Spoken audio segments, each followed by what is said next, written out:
Chairman صاحب نے ایک بہت بڑی بات کہی تھی, ہم اس بات کے انتظار میں ہیں, آپ بھی ملیر کے نمائندے ہیں, آپ سے پوچھ رہے ہیں. چیئرمین صاحب نے یہ کہا کہ بیریا ٹاؤن نے جو 100 ارب روپے سپریم کورٹ میں جمع کیے ہیں, اس کے ہر پیسے پر حق سب سے پہلے ملیر کا بنتا ہے. بالکل. تو وہ پیسے آپ ملیر کے لیے, وہ آپ کا یہی چیئرمین صاحب کا ہی موقف ہوگا, یا اس میں آپ تھوڑا سا اضافہ کریں گے کہ جی نہیں کراچی کا ہے, سندھ کا ہے؟ نہیں دیکھیں, جیسے کہ چیئرمین صاحب کی بات ملیر کی ہے تو ملیر کو ہی ملنا چاہیے. تو میں تو یہی سمجھتا ہوں کہ, اور سی ایم صاحب نے میرے خیال سے اس کے لیے لیٹر بھی لکھا ہے, لیکن اسٹل نو آنسر مطلب آپ فرام یہ دیم. کہنا چاہتے ہیں کہ ملیر ہی کراچی ہے, ملیر ہی سندھ ہے, ملیر ہی پاکستان ہے, وہ پیسہ ہے تو مطلب بالکل ملیر. دیکھیں حق جس علاقے کا, جس جگہ کی ضلع کی زمین ہے, سب سے پہلا حق تو وہیں کے لوگوں کا ہے. اگر ایک مثال دیتا ہوں آپ کو کہ 200 ارب روپے, ملیر کو ضرورت اگر 200 ارب کی ہے تو وہ 200 ارب لگنے چاہیے. اگر ملیر کو, ویسے تو ضرورت تو ابھی 500-600 ارب کی ہے, خیر ایک مثال دے رہا ہوں کہ 200 ارب جو ہیں وہ ملیر کو پورے ملنے چاہیے. اگر ان کی جو ڈیمانڈ ہے ملیر والوں کی, مثال ہے کہ 50 ارب میں کام ہو رہا ہے, ایک ایگزامپل دے رہا ہوں, حالانکہ ایسا پاسبل ہی نہیں ہے کہ ملیر میں آپ 50 ارب لگاؤ نظر بھی نہیں آئیں گے, کیوں بہت گنجائش ہے وہاں پہ کام کی. تو وہی بات کہ جتنی گنجائش وہاں پہ کام کی ہے وہ وہاں پہ بجٹ لگنا چاہیے, کیوں ملیر کا حق ہے. ملیر کے آپ انوائرمنٹ کے بھی پارلیمانی سیکریٹری ہیں. ملیر اس کراچی کا آکسیجن سلنڈر ہے پورے شہر کو, سبزیاں یہیں سے جاتی تھی, ساری چیزیں یہاں سے جاتی تھیں. آپ ملیر کے ماحول کے تحفظ کے لیے کوئی سیمینار, کوئی اس طرح کی کانفرنس آپ کرنا چاہ رہے ہیں مستقبل میں؟ بالکل ہم کرنا چاہ رہے ہیں, اور ملیر کے لوگوں میں الحمدللہ اویئرنیس بھی بہت آ گئی ہے انوائرمنٹ کے حوالے سے. اگر آپ دیکھیں تو سائیں صدیق کا نام اگر آپ کو یاد ہو تو وہ واحد بندہ تھا جس نے پورے سسٹم کے خلاف جنگ کی, اور آخر میں وہ کورٹ سے لیٹر لے کے آیا کہ جو ناگوری کا جو ویسٹیج ہے جو اپنا ملیر ندی میں گر رہا تھا, 2 ندی میں, وہاں پہ اسٹے لے کے آیا وہ اگلا بندہ, کورٹ سے بھی, انوائرمنٹل کورٹ سے بھی, اور ہر فورم پہ وہ بندہ لڑا ہے. ایسے ہی سالمان گوڈ سے وہاں کے لوگوں میں بہت اویئرنیس ہے. وہاں پہ ایک فیکٹری ہے جس کی بوائلر کی وجہ سے شاید وہاں پہ پولوشن بہت پھیل رہا ہے. ان لوگوں نے مجھے بھی, اشرف بھائی نے شرافی میں اس طرح کی بہت صنعتیں, آپ کی ڈینم کی ساری فیکٹریاں اپنا سارا گند جو ہے وہ ملیر ندی میں ڈالتی ہیں, جس سے میرین لائف بھی تباہ ہو رہی ہے, مینگروز بھی تباہ ہو رہے تو ہیں. اس چیز پہ میں یہی کہنا چاہوں گا کہ ملیر کے لوگوں میں بھی اویئرنیس آ گئی ہے, اور ان کو پتہ ہے کہ کیسے کس چینل کے تھرو جانا ہے, کس فورم پہ جا کے آواز اٹھانی ہے. اب یہ جو ملیر ایکسپریس والا ڈرامہ, یہ لوگ صرف احتجاج کر رہے ہیں, اس کا کوئی فائدہ نہیں. اصل بندہ جو سائیں صدیق ہے, ارشد بھائی ہیں, چاچا سلمان کے مطلب آپ بیٹے, کہہ رہے ہیں کہ یہ لوگ جو کر رہے ہیں یہ سب ڈرامے کر رہے ہیں, یہ سیاسی طور پر کر رہے بالکل یہ کسی کے ہاتھوں میں کھلائے جا رہے ہیں. یہ احتجاج, یہ اس چیز کا کوئی فائدہ نہیں ہے. آپ پراپر ڈاکومنٹیشن کرو, آپ اس ادارے کی طرف جاؤ, اپلیکیشنز دیں جس پہ ورکنگ ہو, جو ہم کر رہے ہیں. جو آپ کے نمائندے ہیں پیپلز پارٹی کے, ہم لوگوں نے اپلیکیشن دی سی ایم صاحب کو, اور الحمدللہ اپروو ہوئی ہے وہ.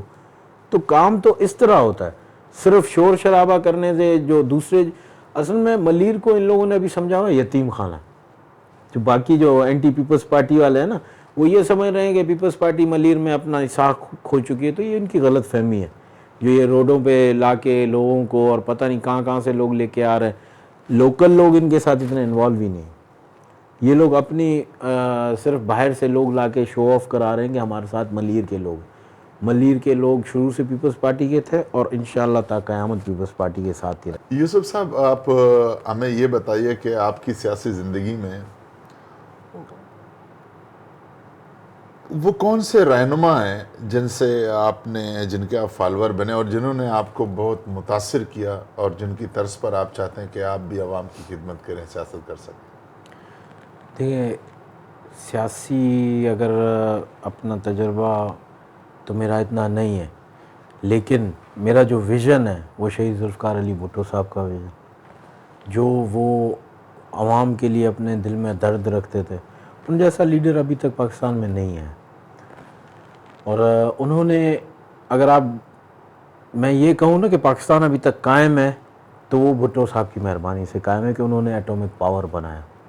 انہوں نے ڈاکٹر عبدالقدیر خان صاحب کے ساتھ بات کر کے ان کو یہاں پاکستان میں لائے اور یہاں پہ انہوں نے اس کو اتنا امپاور کیا کہ انہوں پوری دنیا کی جو پاورز تھیں وہ اس کے خلاف تھیں کہ پاکستان کو ایٹامک پاور نہ ہو. ان کو کھٹک رہی تھی یہ بات کہ اگر پاکستان ایٹامک پاور بنتا ہے تو وہ آنکھوں میں آنکھیں ملا کر بات کرنے کے قابل ہو جائیں گے. اور ذوالفقار علی بھٹو صاحب ایک لیڈر جو پاکستانی قوم کے پورے لیڈر تھے, انہوں نے یہ تہیہ کر لیا تھا کہ پاکستان نے اب اگر کسی سے بات کرنی ہے تو وہ آنکھ میں آنکھ ملا کے, ایک بہادر جو لیڈر جس کی ویژن یہ تھا کہ پاکستان کو اس لیول پہ لے کے آئے کہ وہ کسی بھی ملک سے, چاہے وہ امریکہ ہو, انگلینڈ ہو, کوئی بھی ملک ہو جو سپر پاور ہے یہاں پہ دنیا میں, ان سے آنکھ میں آنکھ ڈال کے بات کر سکے. بدقسمتی ہماری کہ بھٹو صاحب کو شہید کر دیا گیا صرف اسی وجہ سے کہ انہوں نے پاکستان کو پاور دینی چاہیے. ان کے بعد شہید بے نظیر بھٹو صاحبہ جو سیاسی ہماری لیڈر, اور میں بہت بڑی بہت دانشور, پوری دنیا نے ان کو ریکگنائز کیا. اگر آپ دیکھیں تو آکسفورڈ یونیورسٹی میں ان کے نام کے ابھی بھی واقعات درج ہیں, ریکگنائز کیا ہے. اسٹوڈنٹ یونین کے صدر بھی رہے, صدر رہے. اور امریکہ میں اگر آپ ہارورڈ یونیورسٹی کا, جو یہ 2 یونیورسٹی میرے خیال سے دنیا میں ٹاپ 2 پہ آ رہی ہیں, ان 2 یونیورسٹیز میں اگر ان کا نام شامل ہے تو پھر آپ خود سمجھ سکتے ہیں کتنی بڑی ہستی تھی. اور وہ بھی اسی نیت سے پاکستان میں لوٹی کہ پاکستان کو ایک نئی راہ پہ گامزن کرنے کے لیے ان کو بھی شہید کر دیا گیا. ابھی ان کا جو شہید ذوالفقار علی بھٹو, شہید بے نظیر بھٹو, ان کا ویژن لے کے چیئرمین بلاول بھٹو صاحب پارٹی کو لیڈ کر رہے ہیں, اور ابھی ہمارے لیڈر وہی ہیں انہی, اور ان کا ویژن بھی وہی اپنی والدہ اور اپنے نانا کا ویژن ہے جس پہ پیپلز پارٹی بنی تھی, اور جس میں ایک نئی سمجھے فورس بنا دی تھی پاکستان میں جالے کے نام سے. جالا ہم فورس سمجھتے ہیں اس کو, وہ ایک فورس ہے بھٹو صاحب کی جالا, جس کو جالا نام دیا گیا. اور جالا میں سمجھتا ہوں اگر جب چاہے جس کو بھی چاہے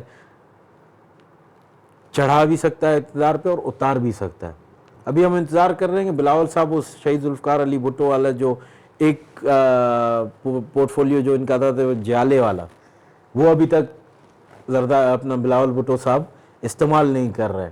ابھی تک وہ ذوالفقار علی بھٹو کی جو مفاہمت کی پالیسی جس پہ زرداری صاحب بھی چلے اور ایک کامیاب صدر رہے, آصف علی زرداری صاحب ذوالفقار علی بھٹو کی مفاہمت کی پالیسی کو لے کے آگے چلے, جس پہ وہ صدر پاکستان, پہلے صدر پاکستان تھے جنہوں نے اپنے 5 سال پورے کیے.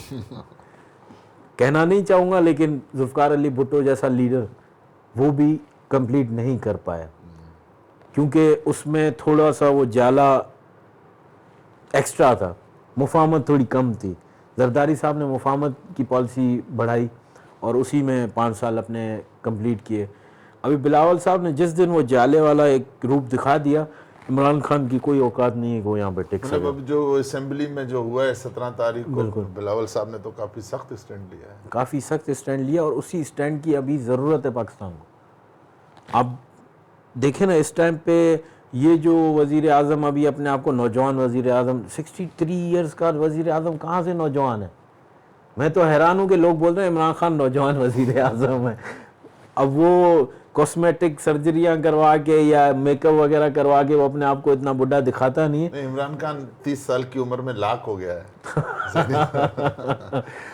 فزیکلی بھی اور مینٹلی بھی 30 ایئرز پہ لاک ہوا ہے. یوسف آپ کا بہت بہت شکریہ, آپ نے اپنا بڑا قیمتی وقت ہمیں دیا, آپ سے بڑی سیر اصل گفتگو رہی, بڑی مہربانی آپ. بہت شکریہ, آپ آئے, بہت اچھا لگا آپ سے مل کے. اس سیشن میں ہمارے معزز سامعین کے لیے ہم نے کوشش کی کہ ملیر کے انتہائی نوجوان قیادت اور ابھرتے ہوئے لیڈر محمد یوسف بلوچ صاحب سے آپ کی ملاقات کروائیں.